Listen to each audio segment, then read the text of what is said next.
My name is Frederick Henry Royce. They say I was the mechanic who made the motor car reliable. I am remembered as the co-founder of Rolls-Royce and the man whose obsession with perfection shaped one of the most iconic engineering names in the world. Strive for perfection in everything you do. Take the best that exists and make it better. If it doesn't exist, create it. That is what they say I stood for. Tonight, I will tell you the story of my life. Not the polished version they put in brochures or on plaques, but the truth. The tired hands, the quiet failures, the small sparks that lit bigger fires. Did you know I never completed school? That I was selling newspapers as a boy just to keep my family fed? That my first business nearly crushed me before I found my feet again? Most people only see the grandeur of Rolls-Royce. They don't see the backroom workshop, the long nights sketching by lamplight, or the moments I nearly gave up. If you were me, living through the churn of poverty, illness, invention, and expectation, would you have done the same? Or walked another road? Would you have risked everything to chase precision, to turn machinery into poetry? So before you get comfortable, take a moment to like the video and subscribe, but only if you genuinely enjoy what I do here. And if you could send a message to me in the past, perhaps to that boy sweeping floors at the railway works, what would you write? Leave a comment below. I'd love to hear your thoughts. Now listen to this interesting story about my life journey. I was born on March 27, 1863, in a modest cottage in Alwalton, a small village near Peterborough. My father ran a flour mill, a business that, on paper, ought to have supported our family. But the reality of our lives was far from stable. His health was poor, and the business, weighed down by debt and misfortune, collapsed. By the time I was 9 years old, we had moved to London, chasing opportunity that never quite arrived. He died not long after. I remember the silence in our small rented room when the news came. It wasn't dramatic, just a heavy quiet, broken only by the sound of my mother trying to hold her breath so we wouldn't hear her crying. My schooling ended almost as soon as it had begun. There was no time for arithmetic when there was rent to pay and mouths to feed. So I began to work. My first job was as a telegram boy. I walked miles every day across the cobbled streets of London, dodging carts and horses, pushing through soot-filled alleys to deliver messages I couldn't read. I was too young to understand their contents, but old enough to feel the urgency in the faces that received them. After that came newspaper selling, street lamp cleaning, even brief stints assisting gravediggers. Whatever job paid, whatever job gave me a coin to bring home. It was then I first learned something that would stay with me all my life. Dignity comes not from the work itself, but from how you do it. I wasn't bitter. I was tired, certainly, and hungry more often than I'd like to admit. But I was also curious. Even when I swept floors or delivered parcels, I watched how things worked. I lingered near workshops and gas lamps, watching the way gears turned and wires hummed. I was drawn to the machines more than the men. Machines, I realized, were honest. They either worked or they didn't. And when they didn't, there was always a reason. By the time I was 15, I had developed a sort of personal discipline. If I couldn't study formally, I would study life. I saved every scrap of knowledge I could find. I remember one evening, I was probably 14, I found a discarded technical magazine in a bin behind a shop, smudged and torn, but filled with diagrams. I took it home and stared at it for hours, tracing the lines with my finger, trying to imagine how those shapes became motion. We didn't talk much about dreams in my household. Dreams were for the well-fed, for the sons of bankers and barristers. But I had one quietly tucked away. I wanted to build something that worked, something no one else had built.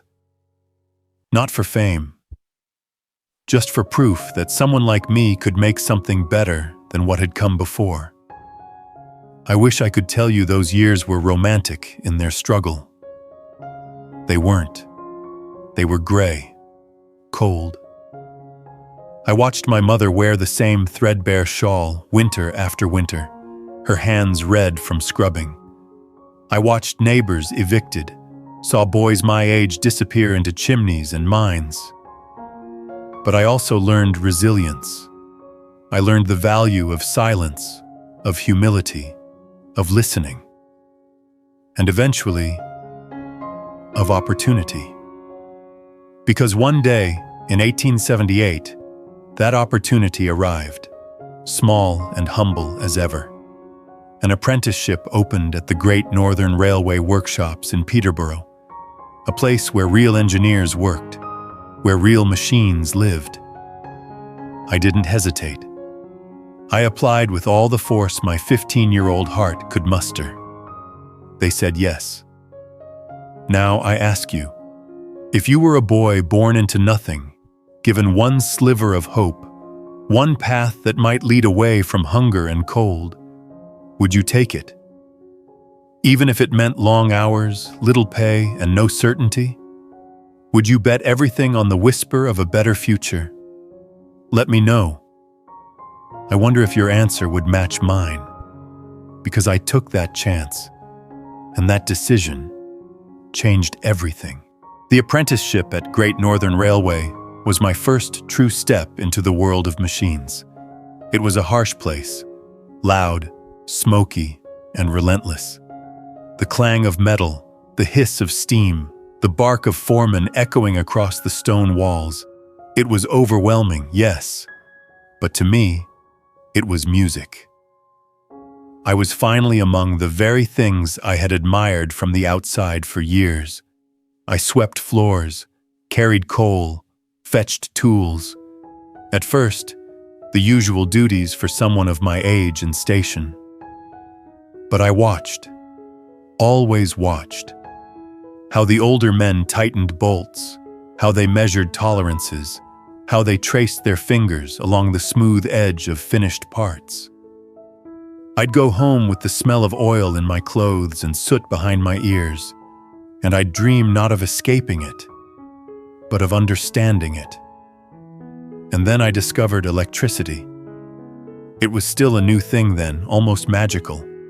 The idea that invisible energy could be summoned to light lamps or power motors, it gripped me completely. Unlike steam, which you could see, or gears, which you could hear, electricity was quiet, invisible, but it held such power. I read everything I could get my hands on, old manuals, scrap pages, even advertisements for dynamos and arc lamps. I began tinkering in my free time, salvaging broken parts from the shop bins and trying to wire them back to life. The railway taught me the discipline of engineering. Electricity taught me imagination. But life, as always, was not content to let my path be easy. In 1880, after 2 years at the railway, the company fell into a hiring freeze and my apprenticeship was cut short. Just like that, I was dismissed. No certificate, no guarantee, no real backup plan. I was 17, trained halfway into a profession, with no formal education and no safety net. I wandered a bit after that, first to Leeds, hoping for work in the growing industries there. I slept in workers' lodges, took odd jobs fixing lamps and doing wiring for small shops. I was often cold, always tired, and sometimes hungry. But I never stopped learning. I'd trade a day's wage just to borrow a technical manual overnight. And I never stopped building. Tiny circuits, little motors, crude lamps of my own invention.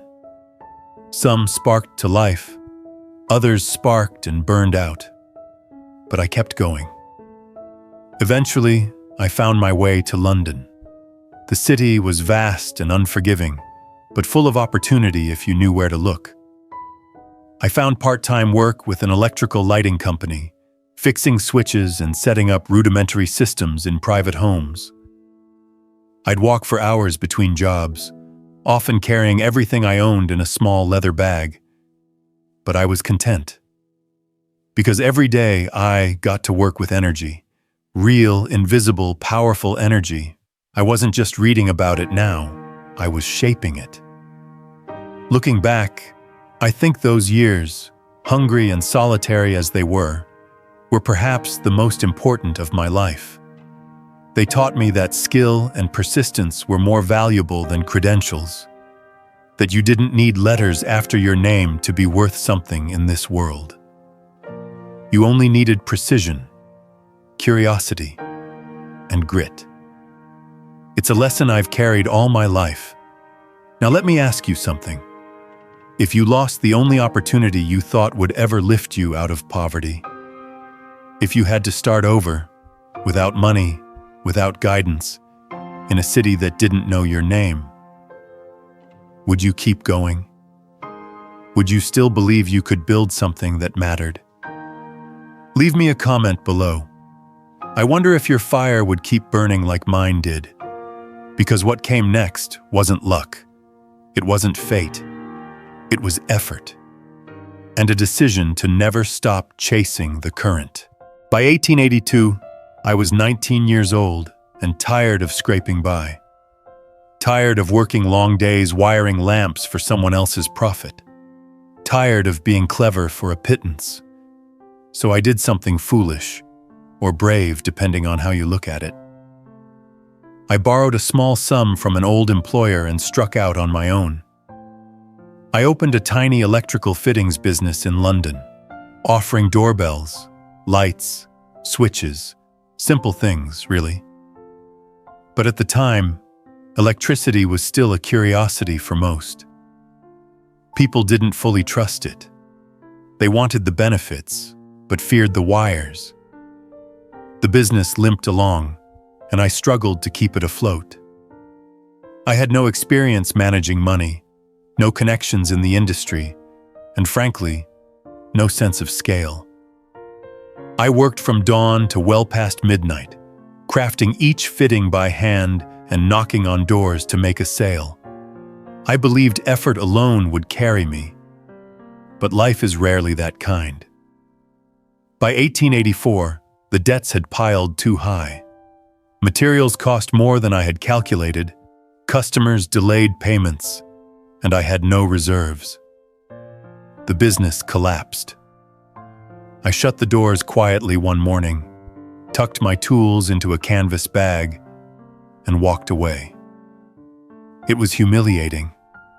I had thought hard work was enough, that if I gave it my all, the world would meet me halfway. But the world isn't sentimental.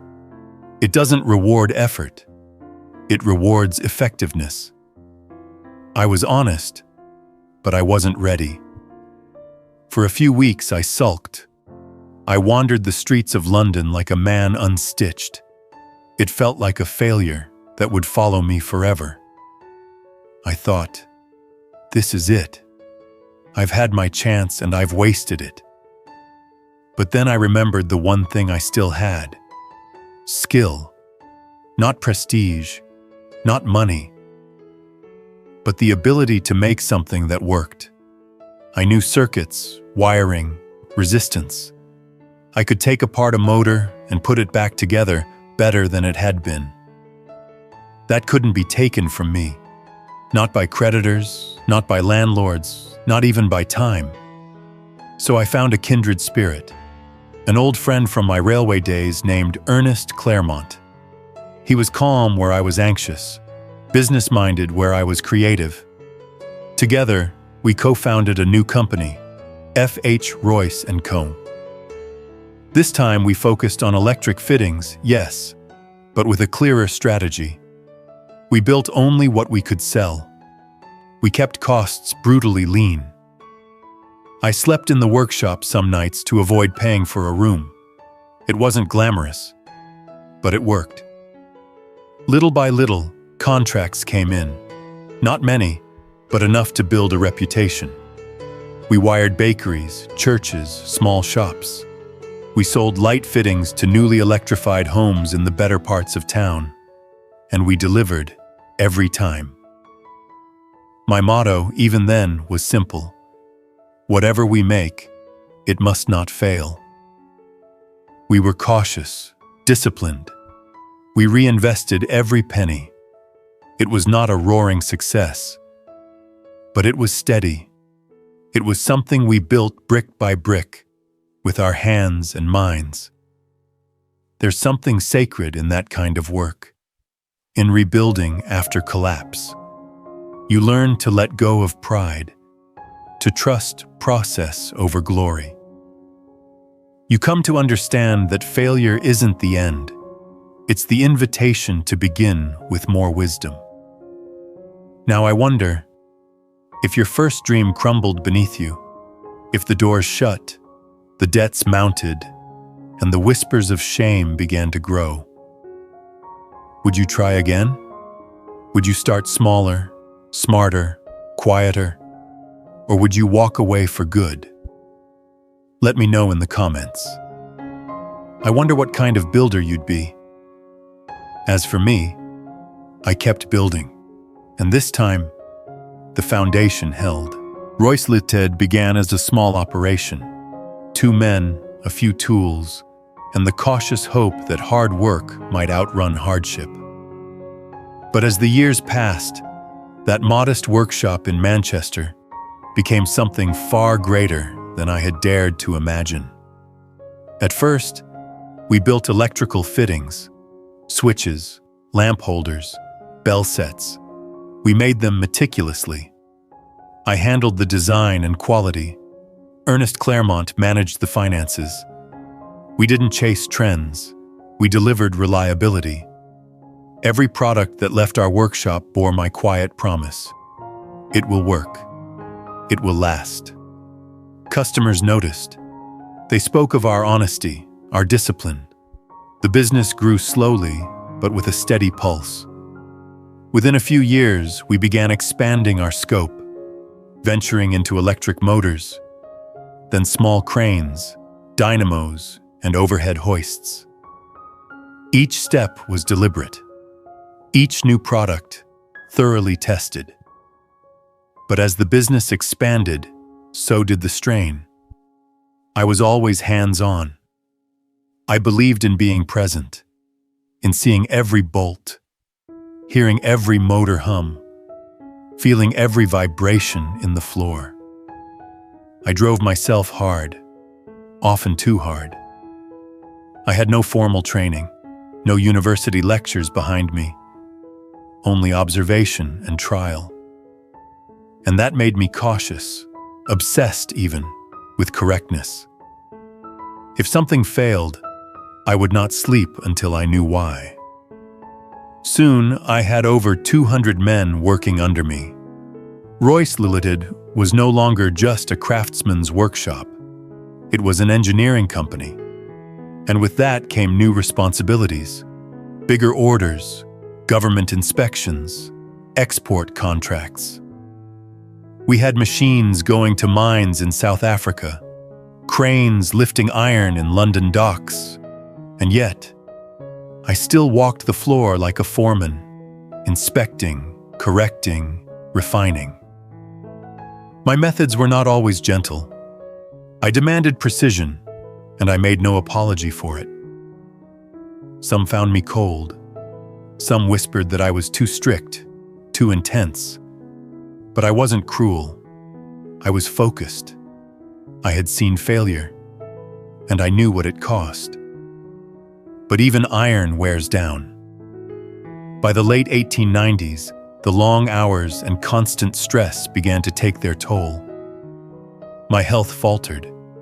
I developed ulcers, then suffered from bouts of exhaustion so severe I could hardly stand. My doctor urged me to slow down. I ignored him. I couldn't imagine stepping back. Eventually, it caught up with me. I collapsed at work one day, right in the middle of an inspection. When I awoke in the infirmary, a nurse told me I'd been unconscious for almost an hour. That frightened me. Not the pain, but the loss of control. The idea that my own body could betray me. So, reluctantly, I began to delegate. I trained my most trusted engineers, passed on my philosophies, and took short breaks away from the factory. I retreated to the countryside now and then, where the air was clean and the roads were, well, let's just say, mostly impassable. And it was on one of those country retreats, sometime in 1902, that I encountered something that would change everything. A car. Not my car. Not a good car, truthfully. It was French, noisy, unreliable, and uncomfortable. But I couldn't stop thinking about it. How did it work? Why did it work so poorly?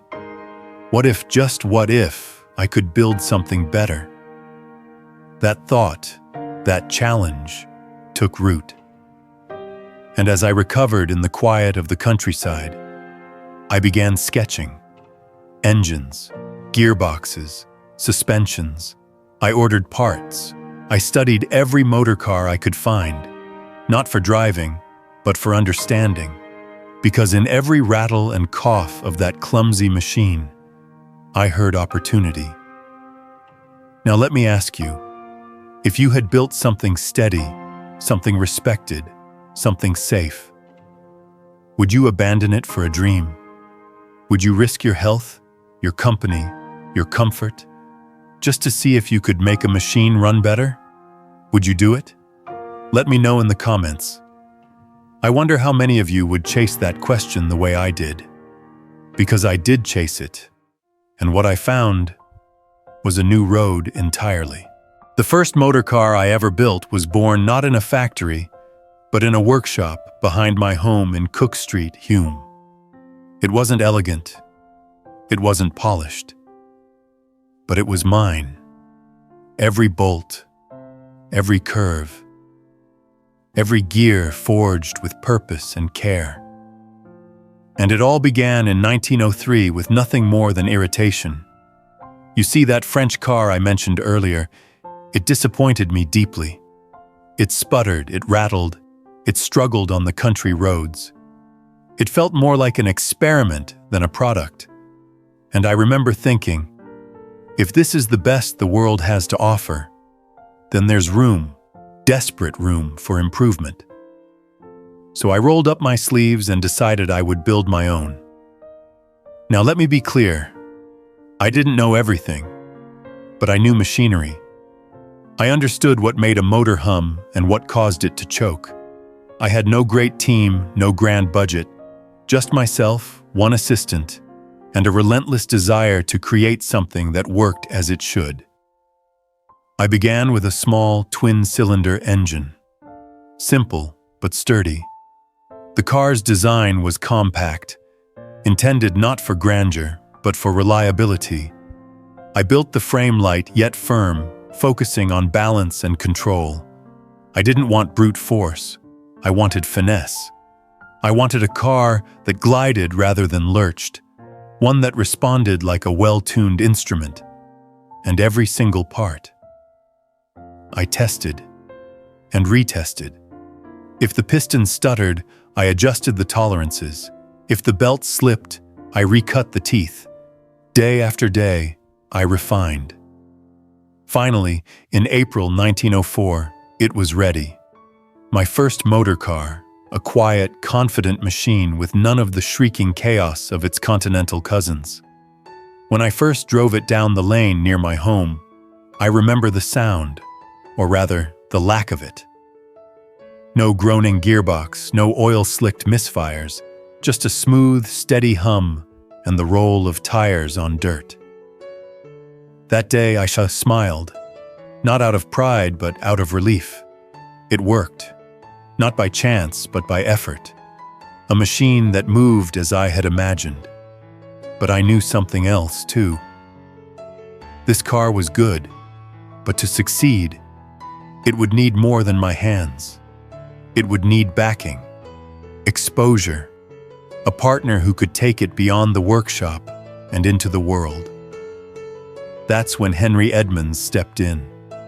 A friend and supporter of mine, Henry had connections in the motoring world, and he was impressed by my car, not just by the ride, but by the philosophy behind it. He believed it was something special, and he knew someone who might agree. A man named Charles Stuart Rolls. Now, Rolls was everything I wasn't. Young, aristocratic, charismatic, already involved in the early motor trade. He ran a showroom in London and had a name that opened doors mine never could. He was skeptical at first. He'd seen many prototypes, many promises, but Edmonds persuaded him to come north and see what I'd made. Charles Stuart Rolls. I remember his arrival like the first turning of a key in a new engine. Quiet at first, but soon humming with potential. When he stepped into my workshop in Manchester in 1904, I could tell immediately. This was not a man who'd spent his life with greasy hands and metal filings under his nails. No, he was of a different world. Eton, Cambridge, country estates, ballooning clubs. But he wasn't just another aristocrat playing with machinery for sport. He understood the soul of the motor car. He was still young, only 27 to my 41, but there was a fire in him. He spoke fast, moved fast, thought fast. And though he dressed like a gentleman, he tested cars like an engineer. I let him drive mine, not just around the block, but through the countryside, over ruts and climbs and winding lanes. He didn't ask about horsepower or how many miles to the gallon. He asked about vibration, about weight distribution, about gear ratios. I liked that. I think he liked what he found too, because at the end of it, he turned to me and said, simply, "You've built something the others haven't." It was a beginning. Rolls ran a company called C.S. Rolls & Co., a car dealership in London selling mostly imported French cars. He had reach, he had voice, and he had ambition. He proposed a partnership. I would focus entirely on building cars of supreme quality, just a few models built to my exacting standards. He would market and sell them to the growing upper class, hungry for the automobile's promise of freedom. On December 23, 1904, we shook hands, signed the agreement, and launched our first car together, the 10-horsepower model, under the banner of Rolls-Royce. At first, it was informal. There was no factory, no boardroom, no grand plan, just a promise. I would not compromise quality, and Rolls would not compromise on price. We would build the best, no matter the cost. That promise, I believe, is what shaped the company's soul. I remember the first few orders that came through. Small numbers, but each one felt like a personal test. I still inspected every bolt myself, still remachined parts that didn't meet my standards. I once threw out an entire batch of crankshafts because one showed a flaw. Rolls raised an eyebrow. He knew how expensive it was, but he never pushed back. He let me lead where I needed to, and we grew. In 1906, with the cars gaining attention and orders rising, we made it official. Rolls-Royce Limited was formed, a proper company. We set up a factory in Derby, purpose-built to house not just machines, but ideals. I trained the foreman myself, set standards for cleanliness and noise. I believed a clean floor reflected a clean mind. Rolls found it amusing, but he never objected. In that first year, we unveiled what would become the symbol of our philosophy, the 40-50 horsepower model, later named the Silver Ghost. It was quiet, reliable, smooth. It could run for hundreds of miles without fault. And in 1907 it did just that, breaking endurance records and stunning the industry. One car, over 14,000 miles. No breakdowns, just refinement and grace. It wasn't fast like the French racers. It wasn't flamboyant like the Italians, but it moved like no other, and people noticed. Suddenly, Rolls-Royce was a name whispered with reverence. The car of kings, of diplomats, of anyone who valued silence and certainty over flash and show. But through all this, Rolls and I remained different. He was the public face. He gave the speeches, attended the banquets. I stayed in the workshop. I didn't care for crowds, didn't believe in unnecessary words. We were two sides of the same engine, his spark, my compression. Together, we worked. But even then, I sensed something fragile about it. Rolls was restless. He loved cars, yes, but he also loved flight. Balloons, gliders, aeroplanes. He chased the sky the way I chased smooth pistons. I worried about him. He was bold, impatient, always seeking the next thrill. He once told me, "Frederick, a machine should not just move, it should inspire." I agreed. But I also knew that inspiration must be tempered by patience, by process, by relentless refinement. Now let me ask you, if you found someone who completed your work, who brought energy to your precision, vision to your caution, would you embrace that partnership, even knowing it might not last? Would you risk your rhythm for something greater? Tell me in the comments. I wonder if you've ever had a Rolls to your Royce, because I did. And together, we built a legend. The 40-50 horsepower model, known to the world as the Silver Ghost. Let me tell you why we built it, not just how. Up to that point, the automobile was still viewed as a noisy, unreliable novelty for the wealthy. Rattling, temperamental contraptions with more breakdowns than miles traveled. But I didn't see a toy. I saw the future of dignified travel.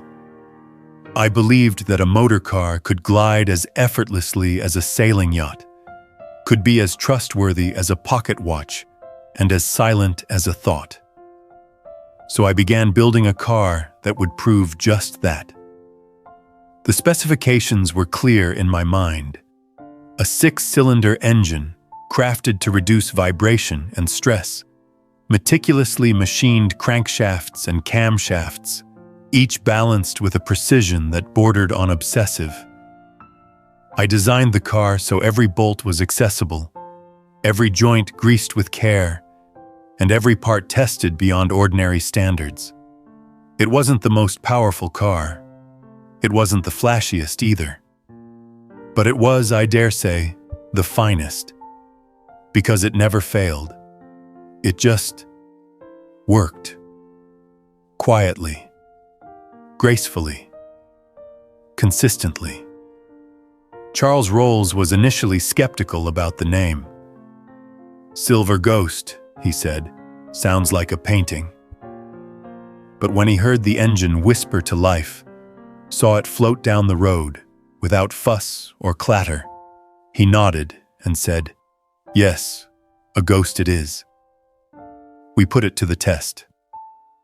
In 1907, we entered the Scottish reliability trials, a grueling 15,000-mile endurance run. Most cars of that era couldn't survive a few hundred miles without needing repair. The Silver Ghost completed the course with barely a spanner touched. It was driven from London to Glasgow and back multiple times, across mud, gravel, rain, and sun. And when it returned, it ran as though it had just been started. The newspapers called it the best car in the world. I didn't disagree, though I didn't smile either. For me, it wasn't about praise. It was about proof. That excellence could be engineered. That quality wasn't luck, but discipline. That trial, and the car itself, set a standard that would follow Rolls-Royce for generations. And yet, beneath the success, my personal rhythm remained the same. I woke early, stayed late, tested parts myself. My health was still fragile. I suffered from stomach ulcers and fatigue, but I worked through it. I believed that flaws should never make excuses. They should make improvements. Some days, I'd retreat to a quiet workshop with just a drawing board and a single lamp. I'd sketch engine layouts by hand, redrawing valve shapes until they were just right. Not once, not twice, sometimes dozens of times, because I didn't believe in good enough, only in better. I taught my engineers the same. I'd often say, if you think a part is good, check it twice more, then start again.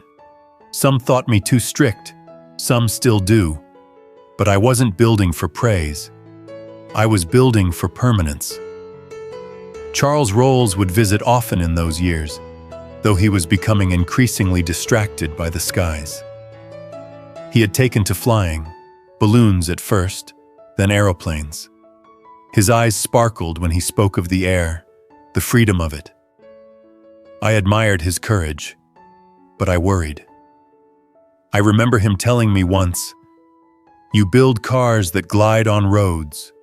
I want to glide above them." In 1910, Charles became the first man to fly non-stop across the English Channel and back. A feat, no doubt. He was celebrated, applauded, but only a few months later, he was gone. His plane collapsed mid-flight during a demonstration in Bournemouth, killed instantly. When the news reached me, I said nothing for a long time, just stood still, staring at the blueprint I'd been working on that morning. The man who had helped carry my vision to the world, the voice to my silence, was gone. We were never close in the traditional sense. We didn't dine together or exchange personal letters, but we understood each other's purpose. He had been the spark to ignite the ghost, and now I carried it alone, but I carried it still, because the silver ghost wasn't just a car, it was a statement, a promise, that no matter how noisy the world became, there would always be a place for craftsmanship, for precision, for silence. Now let me ask you, if you lost the person who helped give your dream a voice, who helped shape your ambition into something real, would you keep going? Would you carry the weight alone? Would you find new fuel in the memory of what you once built together? Leave me a comment. I wonder what kind of strength you'd call upon. As for me, I returned to the drawing board, and I kept refining the ghost. When the Great War came in 1914, it rolled across Europe like a storm you could feel in your bones long before the thunder arrived. For many, the sound of the guns was a call to arms. For me, it was a call back to the workshop. You see, I never held a rifle. I wasn't a soldier, but I could still serve. I could still build. The British government needed engines, powerful, reliable, lightweight engines for aircraft, machines that could lift men into the sky and carry them over trenches, across borders, into enemy skies and back again. And at Rolls-Royce, we had built a name on precision, silence, and reliability. Now we had to translate that legacy from the road to the air. The first step was daunting. Aircraft engines of the time were crude, temperamental, heavy, often prone to overheating or failure mid-flight. I knew we could do better, so I threw myself into the problem with the same obsession that had driven the Silver Ghost. We developed the Eagle engine in 1915, My first aircraft engine, a V-12, water-cooled, and crafted with the utmost care. Every component was tested, reworked, and refined. The materials had to be light, yet strong. The tolerances were tighter than anything I'd attempted before. There was no room for error, not at 10,000 feet. And it worked. The Eagle engine powered some of the most important aircraft of the war, including the Handley Page bombers and the Vickers Vimy. In fact, it was a Rolls-Royce Eagle engine that powered the first non-stop transatlantic flight in 1919, carried out by Alcock and Brown. But I'm getting ahead of myself.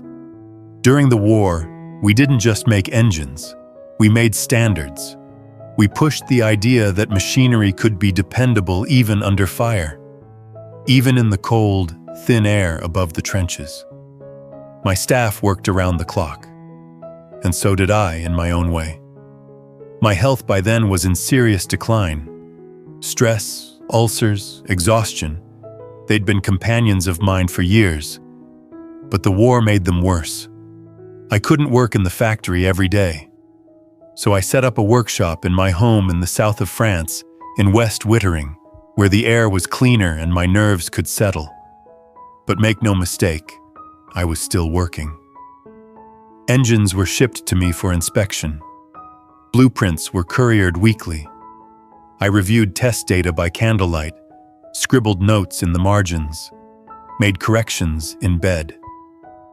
The war never felt distant to me, not with so many young men depending on the reliability of our work to stay alive. I remember one letter from a pilot whose aircraft had taken heavy fire over France. Every system was failing, he wrote, but the Rolls-Royce engine kept pulling, carried him home. He enclosed a photograph of himself, standing beside the bullet-riddled fuselage, grinning like a boy who had cheated death. That photo still moves me, because behind the numbers, the machining, the specs, there were lives. That was the difference. And that's why, even as my health declined further, I refused to let go. I believed our engines could, and must, be more than machines. They had to be guardians. By the end of the war in 1918, Rolls-Royce was no longer just a maker of fine automobiles. We were the heart of the Royal Flying Corps. Our engines had proven themselves not in boardrooms but in battles, in bitter skies, in fire and frost. We had survived the war, but not unscarred. Our staff had shrunk. Some never returned. The world we re-entered was different. Scarred, anxious, tired. And yet, there was hope, too. Because now, everyone had seen what machines, reliable machines, could do. And I had seen what responsibility looked like.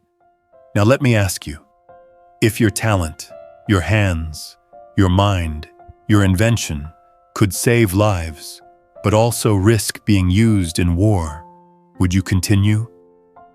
Would you trust that your intention mattered, even if the outcome wasn't always in your hands? Or would you step away, afraid of how your creation might be used? Tell me in the comments. I wonder where your line would be drawn. As for me, I walked that line carefully, but I never stopped building. After the war, the world did not return to what it was, nor did I. The ground had shifted, beneath nations, beneath families, beneath every man who had seen what machines could do, both for progress and for destruction. For me, it wasn't just the war that had taken its toll. It was time itself. By 1919, I was in my mid-50s, and my body had begun to surrender long before I ever gave it permission. The ulcers that had troubled me for years were now a daily torment.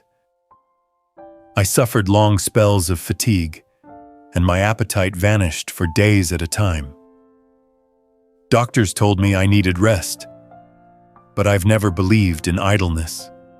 Not then, not ever. So I made a compromise.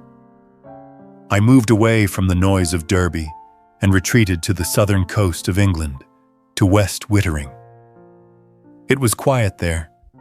Gentle sea air, slow walks through the dunes, the occasional cry of a gull. But even in that quiet, I brought with me the hum of engines, the rustle of paper blueprints, and the distant echo of machines I had not yet built. You see, I could no longer work in the factory, but I could still design. I had a special studio built near my seaside home, complete with drawing boards, tools, and most importantly, lines of communication with Derby. Engines were still sent to me for inspection. I would receive test results by telegram or courier, and I would return pages of notes scribbled in my thin, fastidious handwriting. I called it remote engineering, though no one used that term then. I suppose you could say I was working from home long before it became fashionable. I focused much of my energy on advancing our aircraft engines. The war had proven their importance, but I knew the future would not be in biplanes and propellers alone. The Eagle engine had done well, but I wanted something lighter, something faster, something new. So I turned to the development of what would become the Condor, and later, the R engine. The R engine. That was the one that stirred something in me, even in my weakened state. I designed it for racing, more specifically, for the Schneider Trophy, an international seaplane competition where speed ruled above all else. It may sound strange, but after all those years designing for silence and refinement, there was something thrilling in the pursuit of pure, unrestrained velocity. The R engine was a beast, a supercharged V12 that roared with life and possibility. And though I never laid hands on the winning aircraft myself, I shaped that engine from afar, line by line, bolt by bolt, specification by specification. In 1929, our seaplanes won the Schneider Trophy. Britain cheered. Rolls-Royce was again at the heart of something triumphant. And though I wasn't there to hear the applause, I felt the reverberation of it in my bones. I sometimes wonder if my insistence on detail, my obsession with perfection, was born from fear. Fear of failure, certainly, but also fear that the world, left to chance, would default to chaos. I believed machines could be better than that. They could be disciplined, purposeful, clean. A machine, unlike a man, could be engineered to perfection. But in those quiet years by the sea, I began to see another truth. It isn't perfection that gives something meaning. It's intention. A machine isn't great because it's flawless. It's great because someone cared enough to make it almost flawless, knowing full well they'd never get there, but trying anyway. That was my truth. The engineers I mentored would often send their apprentices to visit me, to ask questions or seek advice. I always welcomed them. I'd make tea weak but warm and share what I could. I'd hold their blueprints up to the light and say, "Look for the part that bothers you most. That's where the truth of your design lives." Some listened, some didn't. But I always hoped they understood. Now I ask you, if you knew your hands were failing, your time was running short, but your mind still burned with invention, would you keep building? Would you find a way to leave your mark, even if you had to pass it through others? Or would you rest? Let me know, truly. I wonder if your fire would outlast your frame, like mine tried to. By 1930, the world had begun whispering my name with reverence. They called me the perfectionist, the quiet engineer, the man who made machines whisper. I didn't care much for titles. I only ever wanted to make things that worked. and made life better. That year, I was knighted. Frederick Henry Royce, Baronet of Seaton. I received it quietly. No speech, no parade. Just a firm nod and a grateful heart. Titles fade, but work endures. By the early 1930s, I knew the end was near. My health, always a fragile companion, had grown frail beyond recovery. I no longer walked far. I no longer ate much. But my mind still hummed. Not with fear, but with thoughts, with diagrams and equations, with engines that might yet be improved. Even in those last days at West Wittering, I would sit by the window, a blanket over my knees, blueprint paper spread before me. In 1931, I watched the second Schneider Trophy victory powered by our R engine. That machine, born of a racing dream, refined in quiet solitude, had helped us break records, not just for Britain, but for engineering itself. And from that engine, years later, would come the blueprint for another machine, the Merlin. Ah yes, the Merlin engine. It came after my death, but it carried my signature in spirit. The hands that built it were guided by the standards I had insisted upon for decades: balance, precision, endurance. During the Second World War, the Merlin would lift the Spitfire and Hurricane into the skies of Britain, defending a nation on the brink. I wasn't there to hear the roar of it, but I imagine it clearly. A machine singing the song of survival. Now I tell you this not out of pride, but to remind you, sometimes the things we build outlast us. They become more than what we intended. They serve purposes we could never have foreseen. They matter. I passed away in April of 1933 at the age of 70.